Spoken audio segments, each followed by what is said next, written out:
할렐루야, 주님의 이름으로 평안을 전합니다. 오늘 하나님께서 우리에게 주시는 말씀은 출애굽기 10장 12절에서 20절까지 말씀입니다. 여호와께서 모세에게 이르시되 애굽 땅 위에 내 손을 내밀어 메뚜기를 애굽 땅에 올라오게 하여 우박에 상하지 아니한 밭의 모든 채소를 먹게 하라. 모세가 애굽 땅 위에 그 지팡이를 들매 여호와께서 동풍을 일으켜 온 낮과 온 밤에 불게 하시니 아침이 되매 동풍이 메뚜기를 불어들인지라. 메뚜기가 애굽 온 땅에 이르러 그 사방에 내림에 그 피해가 심하니 이런 메뚜기는 전에도 없었고 후에도 없을 것이라. 메뚜기가 온 땅을 덮어 땅이 어둡게 되었으며 메뚜기가 우박에 상하지 아니한 밭의 채소와 나무 열매를 다 먹었으므로 애굽 온 땅에서 나무나 밭의 채소나 푸른 것은 남지 아니하였더라. 바로가 모세와 아론을 급히 불러 이르되 내가 너희 하나님 여호와와 너희에게 죄를 지었으니 바라건대 이번만 나의 죄를 용서하고 너희의 하나님 여호와께 구하여 이 죽은 만은 내게서 떠나게 하라. 그가 바로에게 나가서 여호와께 구하매 여호와께서 돌이켜 강렬한 서풍을 불게 하사 메뚜기를 홍해에 몰아넣으시니 애굽 온 땅에 메뚜기가 하나도 남지 아니하니라. 그러나 여호와께서 바로의 마음을 완악하게 하셨으므로 이스라엘 자손을 보내지 아니하였더라. 아멘. 국가에 재앙이 닥칠 때가 있습니다. 전쟁, 기금, 역병, 경제적 위기 등 그런 것들이 재앙입니다. 인생에도 재앙이 닥칠 때가 있습니다. 파산, 사고, 불치병, 이혼 등이 그런 것들입니다. 지금 애굽에는 8번째 재앙인 메뚜기 떼가 등장했습니다. 그동안 겪었던 어떤 재앙보다 생명을 위협하는 두려운 재앙이었습니다. 오늘 말씀은 우리가 인생에서 만나는 재앙과 이 재앙을 대처하는 인간의 어리석음에 대해 말하고 있습니다. 우리가 인생에서 만나는 재앙은 어떤 모습을 하고 있습니까? 재앙은 죄와 불순종 때문에 온다는 것입니다. 12절에 보면 여호와께서 모세에게 이르시되 애굽 땅 위에 내 손을 내밀어 메뚜기를 애굽 땅에 올라오게 하여 우박에 상하지 아니한 밭의 모든 채소를 먹게 하라고 말씀하셨습니다.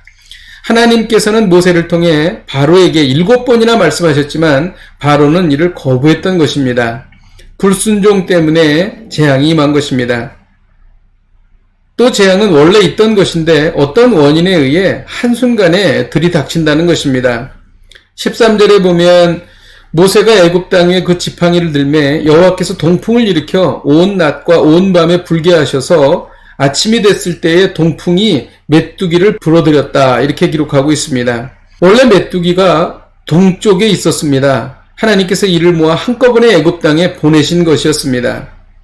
우리 일상에는 재앙의 원인들이 늘 상존합니다. 나태함, 게으름, 부주의, 또 나쁜 습관, 잘못된 생각 등 나를 파괴하는 요소들이 있다는 것이죠. 그런데 어떤 이유에 의해서 이런 것들이 한꺼번에 몰아닥쳐서 큰 재앙으로 나타나기도 한다는 것입니다. 우리는 먼저 일상에서 이러한 재앙의 요소를 말씀에 근거해서 하나하나씩 제거해 나가야 할 것입니다. 14절에는 메뚜기가 애굽 온 땅에 이르렀을 때에 그 피해가 심해서 이런 메뚜기 때는 전에도 없었고 후에도 없을 것이라고 기록합니다. 감당하지 못할 끔찍한 재앙이 인생에 닥치기도 한다는 것입니다. 온 땅을 덮어 땅을 어둡게 할 정도로 어마어마한 메뚜기 떼가 왔고 우박에 상하지 아니한 식물들이 메뚜기에 의해서 사라졌기 때문에 이제 더 이상 푸른 것이 하나도 남지 않게 되었다는 것입니다. 경제적 어려움이나 건강의 어려움이나 관계의 어려움 등이 동시에 나타나는 경우도 있습니다. 아무것도 할 수 없는 전적인 무능의 상태로 빠지기도 한다는 것입니다. 이때 우리는 하나님을 바라보아야 합니다. 바로는 이를 해결하고자 모세와 아론을 찾았습니다. 16절에 보면 모세와 아론을 급히 불러서 내가 너희의 하나님 여호와와 너희에게 죄를 지었다고 말합니다. 이것은 급할 때에 하나님을 찾는 임기응변식 태도였습니다.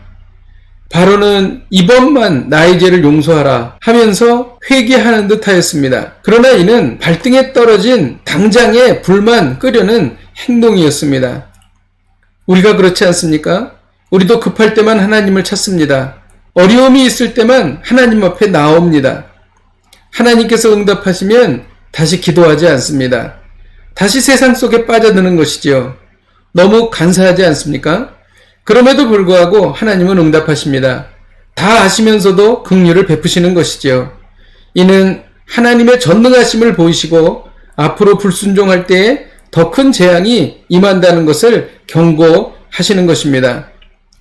우리는 오늘 이 말씀을 통해서 깨달아야 할 것입니다. 급할 때만 하나님을 찾지 말고 평소에 하나님과 깊은 만남을 갖는 성숙한 신앙인이 되어야 할 것입니다. 기도하겠습니다.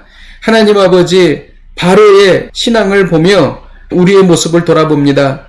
어려움을 당할 때, 고난을 당할 때만 하나님 앞에 나왔고 하나님께서 해결해 주시면 또 우리는 세상 속에 빠져들었습니다. 하나님, 우리를 용서하여 주시옵소서.